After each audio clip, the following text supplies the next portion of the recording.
Bismillah, walhamdulillah, wassalatu wassalamu ala rasulillah Sayyidina Maulana Muhammad bin Abdullah wa ala alihi wa sahbihi wa man walah.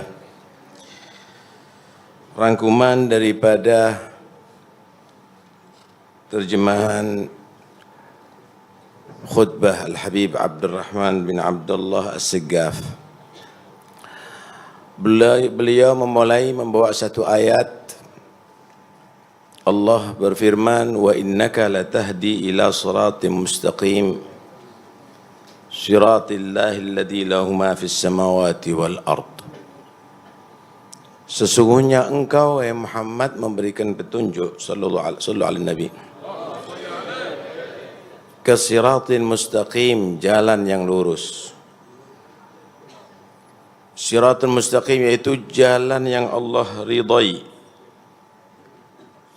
Allah yang memiliki langit-langit dan bumi.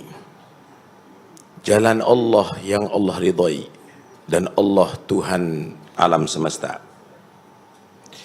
Siratul mustaqim ini dibawa oleh Nabi sallallahu alaihi wasallam dan diajarkan oleh Nabi. Diteruskan dari generasi-generasi sampai kepada Al-Imam Al-Qutub Habib Abu Bakar bin Muhammad As-Siggaf. Siratul mustaqim ini yang penting untuk kita ambil dua hal.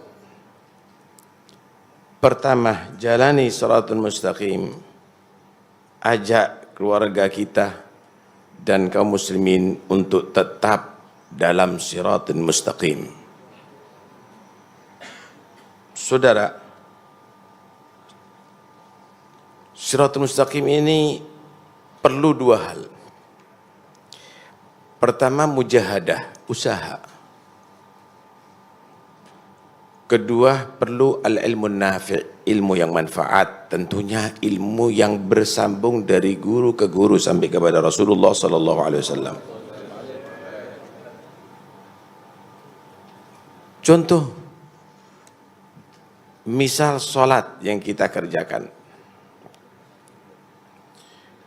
Sholat, saudara, ini Allah berfirman, wa'mur ahlaka bis sholati wastabir 'alaiha. Perintahkan keluarga kamu untuk melaksanakan sholat.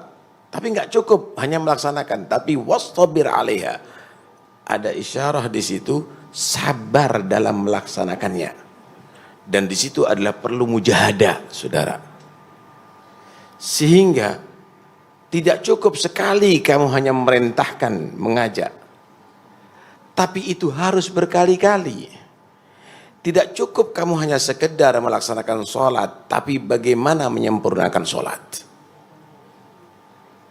Di sinilah kita harus paham bahwa pentingnya kita untuk mendidik anak kita menjaga salat ini, sehingga dikatakan as-salatu hiyal mizan wa in waffa wuffiyalah. Salat ini barometer. Salat ini adalah barometer. Kalau sudah salat ini dilaksanakan dengan bagus, sempurna, maka dia akan mendapatkan ganjaran yang sempurna. Maka semuanya akan menjadi sempurna, saudara. Saudara, kita patut untuk bersyukur kepada Allah. Kita ini diberi oleh Allah surat Al-Fatihah ini yang diwajibkan setiap kita sholat untuk kita baca. Dan Nabi menyatakan la salata liman lam yaqra bi Fatihatil kitab. Itu adalah memang penting untuk kita cermati isinya. Dan kita minta ada di situ setiap kita sholat. Ihdinas siratal mustaqim. Kita minta kepada Allah untuk diberikan hidayah untuk bisa melaksanakan jalan yang lurus tadi itu. Cuma kita kadang-kadang tidak perhatian dengan siratal mustaqim ini. Jalan yang lurus ini tidak menjadi satu hal prioritas bagi kita. Sehingga sering menyebal kita. Jalan siapa itu? Siratal ladzina an'amta alaihim. Jalan orang-orang yang telah engkau beri nikmat ya Allah. Siapa yang Allah beri nikmat? Orang kaya. Orang yang dapat jabatan. Orang yang diberi nikmat oleh Allah adalah orang yang taat kepada Allah dan Rasulullah.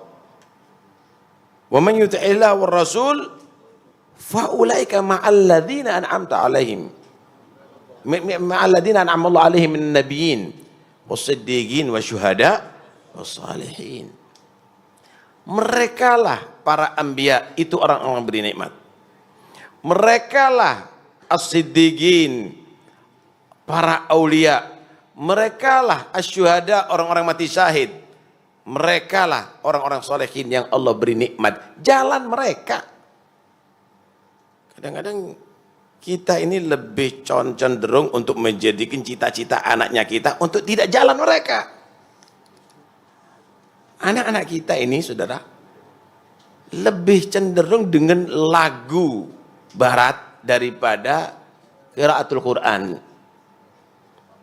Anak-anak kita ini lebih senang menonton film daripada cerita-ceritanya salaf. Perubahan ini terjadi pada kita. Mana siratal mustaqim yang kita minta? Ihdinas siratal mustaqim. Siratal ladzina an'amta alaihim. Dan Allah teruskan, ghairil maghdubi alaihim. Bukan jalannya orang-orang yang mendapatkan murka Allah. Siapapun mereka sebenarnya. Utamanya orang-orang Yahudi. Waladhdallin, bukan orang-orang yang sesat, bukan jalannya orang-orang yang sesat. Siapapun mereka, utamanya adalah orang-orang Nasara. Karena itu, ya ikhwani, kita ini dikasih Fatihah itu, cobalah kita berpikir dari ayat-ayat yang kita baca. Ada satu hadis Nabi menceritakan kalau kita membaca surat Al-Fatihah, kita ucapkan Alhamdulillahi Rabbil Alamin, maka Allah menyatakan hamidani abdi, hambaku ini telah memuji aku. Kalau sudah dia menyatakan Ar-Rahmanir Rahim, Allah menyatakan athna alayya abdi, meluhurkan aku hambaku. Maliki yaumiddin, Allah menyatakan majjadani abdi, telah memuliakan aku hambaku. Iyyaka na'budu wa iyyaka nasta'in, hanya kepadamu aku beribadah, hanya kepadamu aku mohon pertolongan. Maka Allah menyatakan hadza baini wa baina abdi, ini antara aku dan hambaku. Tapi ketika mereka mengatakan ihdinas siratal mustaqim, beri kami hidayah ya Allah, bisa menjalani jalan yang lurus, siratal ladzina an'amta alaihim ghairil maghdubi alaihim waladdallin, jalan orang yang engkau beri nikmat, bukan jalannya orang-orang yang engkau murkai dan jalannya orang-orang yang sesat. Maka di situ Allah menyatakan hadza li abdi wa li abdi ma sa'al, ini adalah untuk hambaku dan bagi hambaku apa yang diminta akan diberikan oleh Allah Subhanahu wa taala. Saatnya diijabahi doa kita oleh Allah Subhanahu wa taala. Ya ikhwani, ini Habib Abu Bakar ini mendapatkan magom ini ya dengan sabar wal ilm. Bukan bil huwaina, bukan dengan main kartu. Bukan dengan main karambol. Bukan dengan duduk ada di kafe. Khalwat 15 tahun beliau. Menuntut ilmu sampai bertemu dengan guru-guru mulia mereka, guru-guru beliau, dan diteruskan dengan mujahadah, diteruskan dengan dakwah, menyebarkan ilmu, dapat makam yang tinggi ya ikhwani. Kemudian sabar ya ikhwani, tahammulul adha. Ada satu hadis Nabi berkata begini, ibtaghur rif'ata indallah, cari derajat tinggi di sisi Allah. Cari derajat tinggi di sisi Allah. Tahlumu ala man jahila alaik wa tu'ti man haramak. Kamu bersikaplah sabar, lapang dada dengan orang yang bersikap bodoh kepada kamu, mencaci kamu, menfitnah kamu, menjelek-jelekkan kamu, menggosip kamu. Kamu justru bersikap biasa. Kalau perlu memaafkan. Kenapa? Ketika kamu melakukan itu, maka kamu akan mendapatkan derajat di sisi Allah. Bukan kita saling membalas. Sana mencaci, kita mencaci, sama nilainya. Kadang-kadang lebih buruk, saudara. Sana mencaci anjing, kita mencaci babi, lebih buruk. Apalagi dibarengi dengan doa-doa, 7 turunan mudah-mudahan gak selamat. Lebih kejam jadinya. Jaga mulut, wala tasubbanna ahada. Jangan kamu tadi itu mencaci seorang pun. Jangan mencaci seorang pun ya ikhwani. Sekalipun kamu dicaci oleh orang tadi itu. Sekalipun kamu dicaci. Yang kedua,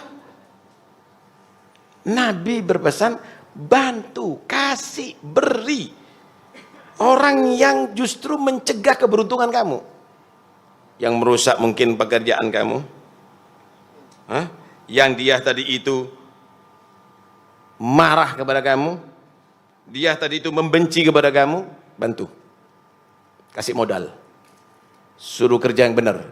Cari rezeki yang halal. Ini sifatnya beliau, saudara. Kalau kita enggak, kita benci orang yang demikian ini. Tapi beliau dengan rahmatnya sayang dengan mereka semuanya. Selalu didoakan mereka itu kembali ke jalan Allah Subhanahu wa ta'ala. Satu hadis ini panjang sebetulnya, tapi saya potong. Nabi menyatakan, ini mru'un syatamaka wa ayyaraka bi amrin laisa fika fala tu'ayyirhu bi amrin huwa fi. Jika ada seseorang yang mencaci kamu, menjelek-jelekkan kamu, menfitnah kamu dengan perkara yang kamu nggak ada di situ, maka jangan kamu caci dia dan jelekkan dia dengan sifat yang dia ada dalam situ. Dia menfitnah kamu begini, begitu, begini, nggak ada pada kamu, syukur, alhamdulillah. Orang itu padahal pembohong, orang itu penipu, nggak usah kamu jelekkan dia. Nggak usah kamu jelekkan dia. Wada'hu yakunu wabahuluhu alaih wa ajruhu lak. Tinggalkan mereka, jangan seperti mereka. Sehingga celakanya diambil sama dia, pahalanya kamu ambil. Sikap kamu, wala tasubbanna ahada, jangan caci satu orang pun. Jangan caci satu orang pun. Wada'adahum wa tawakkal 'ala Allah. Biarlah mereka mencaci, biarlah mereka menggosip, biarlah mereka menfitnah. Itu bahan kamu untuk mendapatkan derajat di sisi Allah jika kamu sabar. Kita ini masih kelas disinggung sedikit udah perasaan seperti begini ya ikhwani. Kif Abu Bakar, kif ajdadukum, kif ajdadukum. Sayyidina Hasan diracun, Sayyidina Husain dipenggal kepalanya.